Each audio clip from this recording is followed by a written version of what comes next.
समिती पालघर अंतर्गत आपत्ती व्यवस्थापनाचे बळकटीकरण करण्यासाठी 1,66,00,000 निधी जिल्हा आपत्ती व्यवस्थापन विभागास उपलब्ध करून देण्यात आला।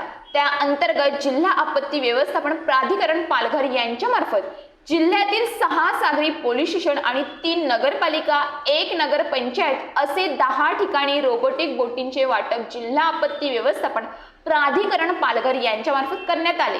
तर यामध्ये केळवे, सातपटी, वाणगाव, डहाणू, घोलवड, तारापूर अशा सागरी पोलीस स्टेशन 6 व पालघर नगर परिषद, डहाणू नगर परिषद, जव्हार नगर परिषद व वाडा नगर पंचायत अशा एकूण 10 ठिकाणी बोटींचे वाटप करण्यात आले।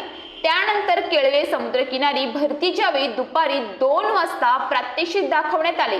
त्यावेळी जिल्हा आपत्ती व्यवस्थापन अधिकारी विवेकानंद कदम, सहाय्यक पोलीस निरीक्षक केळवा विजया गोस्वामी, पालघर नगर परिषदेचे अग्निशमन अधिकारी आणि सर्व सागरी पोलीस स्टेशनचे अधिकारी कर्मचारी तसेच पालघर, डहाणू, जव्हार नगरपालिकेचे व वाडा नगर पंचायतीचे अधिकारी कर्मचारी उपस्थित होते।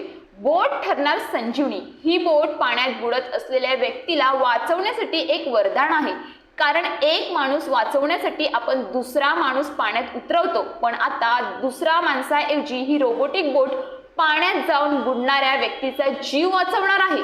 या बोटीची 200 किलोग्राम वजन उचलण्याची क्षमता आहे। News police reporter Nadeem Shaikh, Palghar.